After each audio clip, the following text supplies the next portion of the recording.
first pair of speakers this evening is an amazing young couple who met here at the MS Challenge Walk a few years ago. Many of you veterans will recognize them immediately. Any more of an introduction would really not be fair because you have to hear their story from them. Except I will say that both of their mothers have MS, and that's why they're here. Please welcome Melody Felton and David Payne.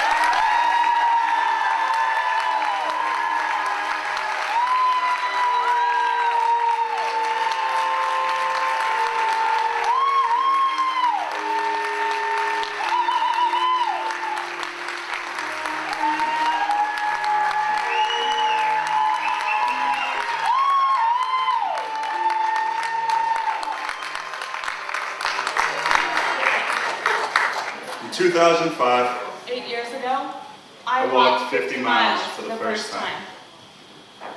My mother walked in the first MS Challenge walk, and to my surprise, my aunt signed me up for the walk 2 years later.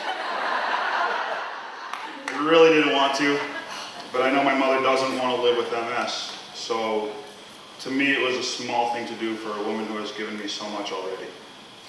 I was only 16 years old when I saw a pamphlet for the challenge walk on our kitchen table. I asked my mom if it was something I could do. Not only did I sign up, I also raised $5,000.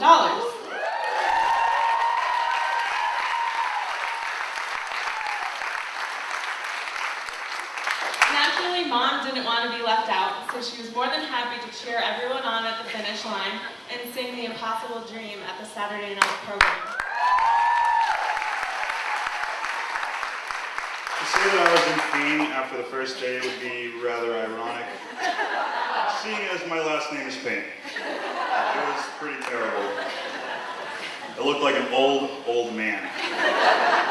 Making my way to the dining hall was no simple task, so when I made it there, I decided to chill outside for a few. As uncomfortable as I was, I almost invited the pain as a reminder that I can and am able to walk for a cause like this. A woman in a wheelchair then came outside and thanked me for walking for her. Without putting much thought into it, I said to her, "I'd walk 1,000,000 miles for you," not knowing what I had just set in motion. Primarily, my most vivid memories of the first walk were the last 30 miles and how excruciatingly painful they were. By the end of the second day, my shin splints were so bad that I really wasn't sure I could finish. The only reason I got through the last day was because of a kind man named Alex, who stood by me the entire time, even though he was usually one of the first to finish. When people walked past us and realized they were passing the marathon runner, they had a little boost in their step. His support showed me that the love and encouragement I give my mom really does make a difference when she has to struggle through pain and fatigue every single day. The experience that I had the first year I walked made a very large impact on my life. On the ride home from the weekend, I told my mother how happy I was that I'd walked, and that I knew I would meet my wife here one day.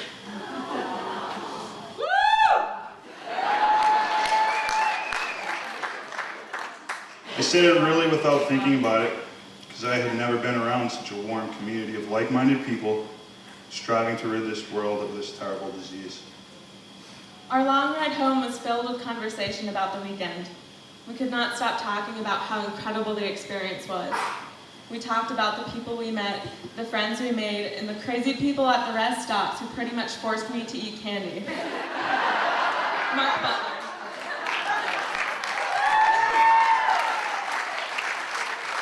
One of the things that really stuck with my mom was a comment a young man made outside of the dining hall one day.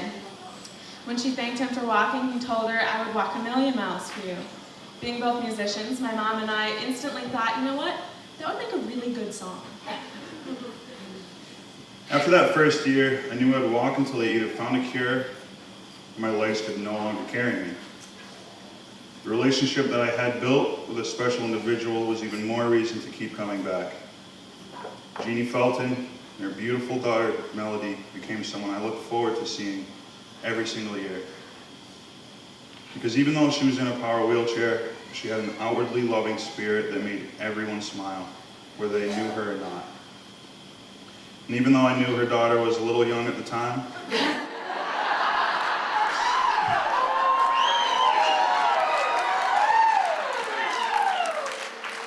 she had a smile that made me smile from the very beginning. After the first walk, Mom and I started brainstorming for a song. But her progressing symptoms and the emotional turmoil from the loss of a loved one almost prevented us from coming the following year. At the last minute, we decided to come the last day to cheer people on across the finish line. Even though we were late, we knew we had to see the young man who inspired the song, and while we were waiting for him, we let his mom in on a secret. So after being friends with Jeannie for 3 years, she told me she had a part in the upcoming ceremonies and that she wanted me to sit up front to see her perform. For an entire year, David's mother kept our song a secret from him. When my mom opened our performance with 3 years ago, I met a kind young man. He was instantly a mess and the tears came streaming down his face. I really don't remember much after this point. Mom and I looked out at a crowd who understood every word that we sang. If I could, then I would walk 1,000,000 miles for you. That did not just mean my mom. It meant I would walk 1,000,000 miles for anyone who is struggling with the pain and suffering my mom also has to endure. To say that I was overwhelmed by the words that they sang would be quite the understatement. I said those words in passing. I would have said the same words to anyone else who thanked me for walking. I never expected to make such an impact. The following year, I walked with 2 wonderful women who were great company, but walked at a pace that I could not maintain. I am normally very shy, so it's actually quite out of my character to feel so comfortable asking him. But I approached David to see if I could walk with him and his family for the remainder of the weekend. Needless to say, you really get to know a person when you walk 30 miles with them. Even my family noticed that my pace had quickened with this little shorty that was walking circles now. At the finish line picnic, David asked if a special someone was waiting for me at home. No. In fact, I had never dated or even kissed a guy before. Well, that was a relief.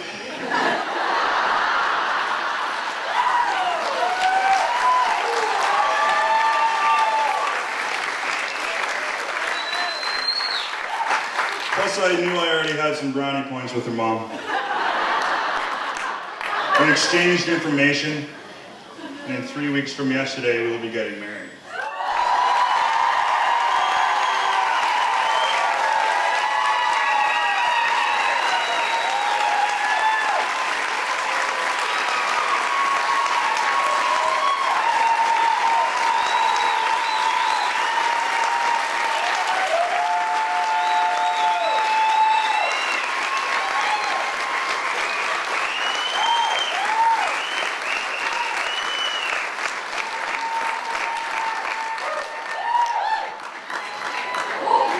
It's really hot up here right now.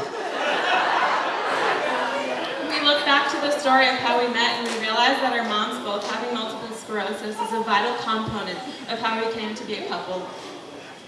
We never wished that our mothers would suffer with such a miserable disease. But the fact that it brought us together could not have been more of a blessing in disguise. MS sucks. I think everybody can agree with that. Yet neither our moms nor us would wish that things had happened any differently. All in all, this ugly disease has given us something so beautiful, the gift of love. If it weren't for this disease, we wouldn't have such an amazing event to show how much we care for our loved ones. Mom, thank you.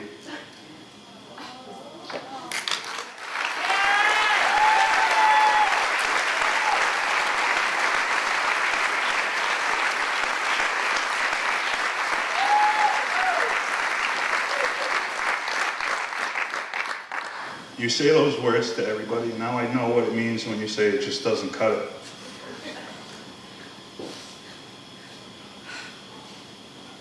They're 2 very simple words, but they carry a lot of power.